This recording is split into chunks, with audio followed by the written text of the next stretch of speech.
Unidad 7. El Estado y las formas de organización administrativa.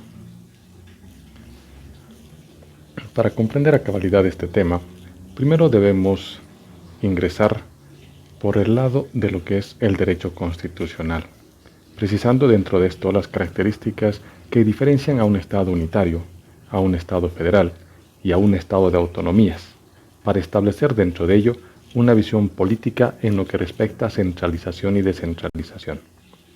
Por otro lado, y complementando precisamente lo que es el objeto de estudio de nuestra asignatura, veremos el derecho administrativo, que nos va a dar la visión administrativa de lo que es la centralización y la descentralización.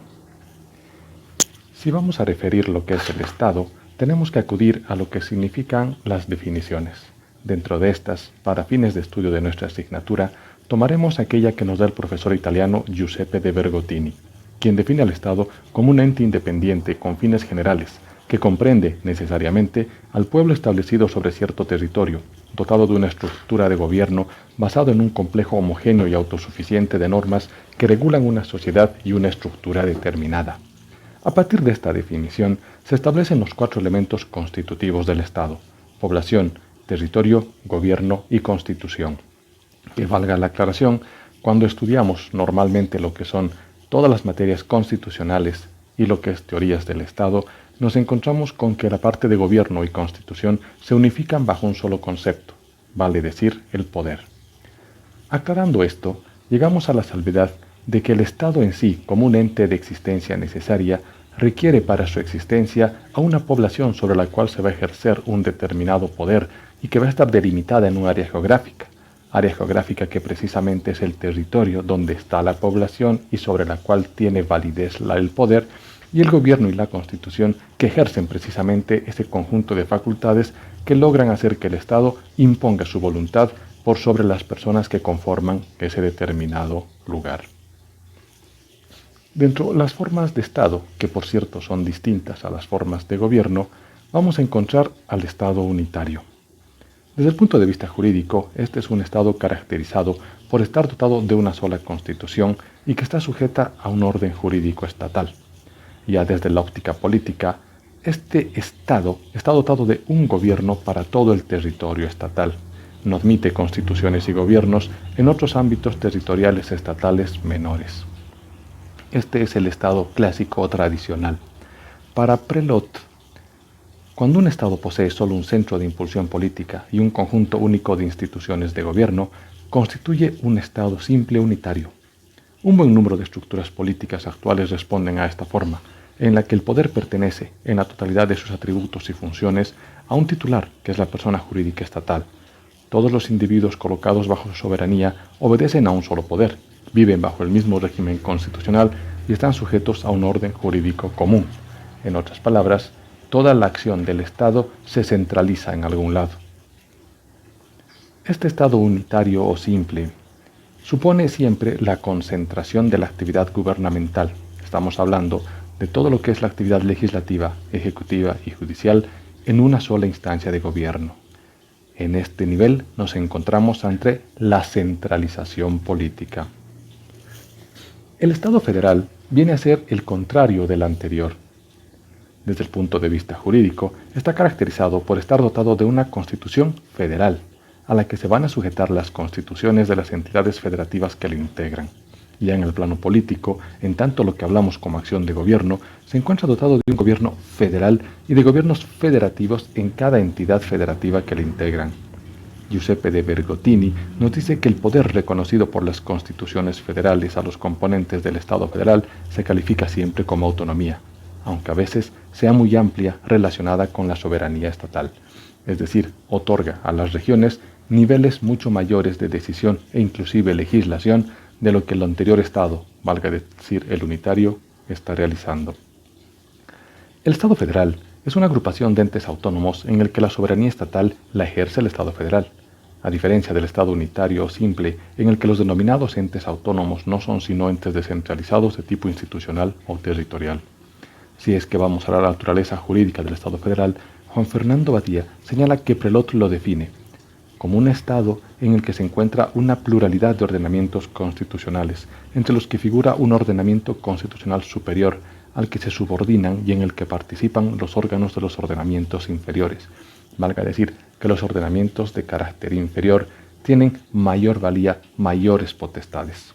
Ya desde el plano político, el Estado federal, que supone una transferencia de competencias gubernamentales, es decir, en el ámbito legislativo, ejecutivo y jurisdiccional, dispone, a través de la Constitución, la posibilidad de que los ámbitos territoriales autónomos ejerzan plenamente una descentralización política.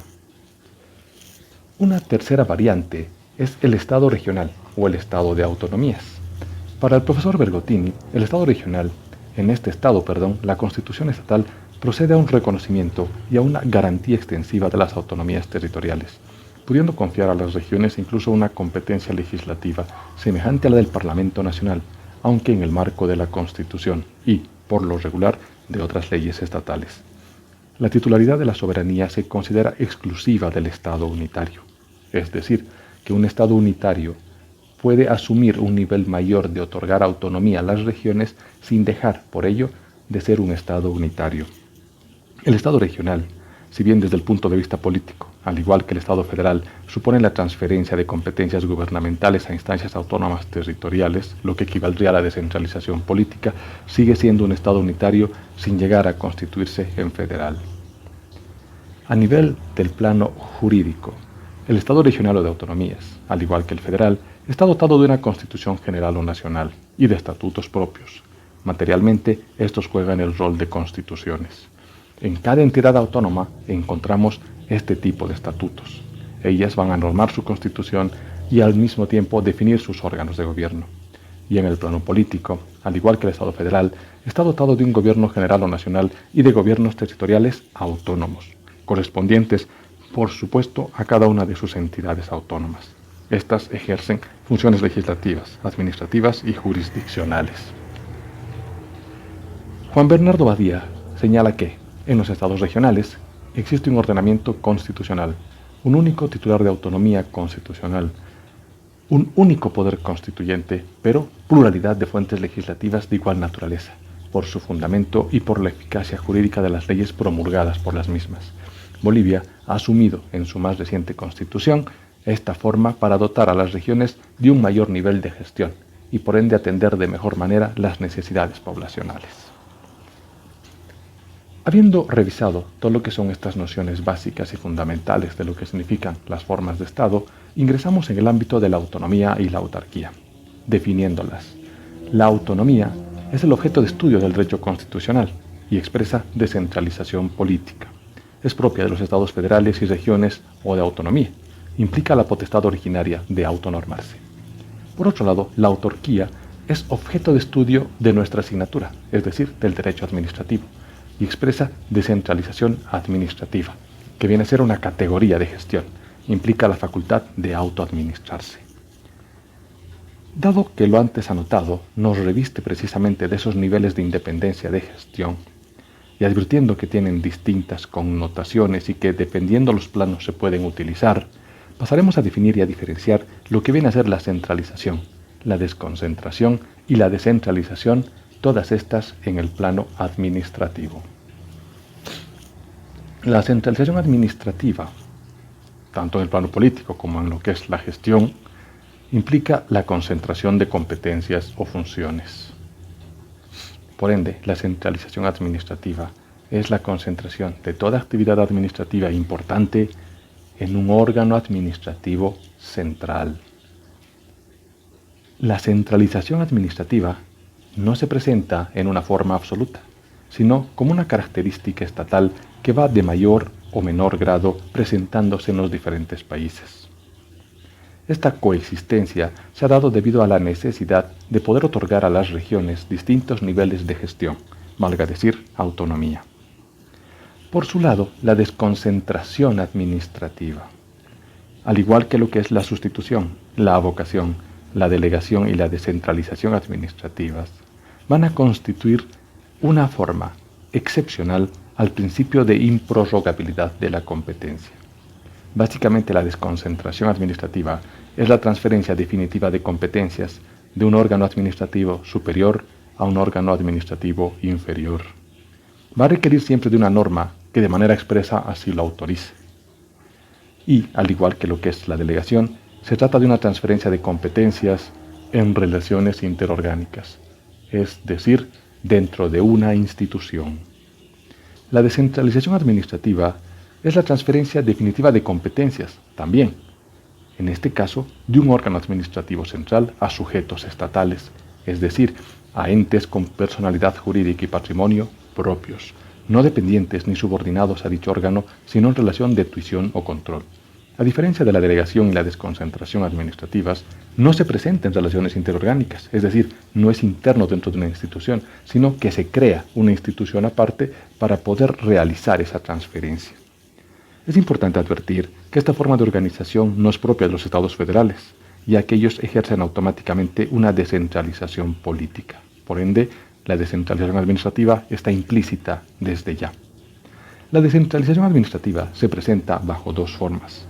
La descentralización administrativa institucional, que equivale a la creación de entes o sujetos estatales que realicen funciones administrativas específicas, de servicios o de carácter rentable, es decir, cree instituciones que específicamente van a satisfacer alguna necesidad, y la descentralización administrativa, que nos permite, en todo caso, derivar a su turno en lo que va a ser la existencia de sujetos que realicen estas acciones, como pueden ser los de servicio, que pueden ser precisamente no rentables, como la educación, salud, cultura, deportes, investigación, estadística, desarrollo y fomento, que son conocidos como entidades autárquicas, que van a tener a su turno personalidad jurídica y patrimonio propios, y que están regidas por un régimen de derecho público, constitucional y administrativo, y los sujetos que sí deben ser rentables, que serán en el ámbito financiero, industrial o servicios, que se denominan empresas públicas.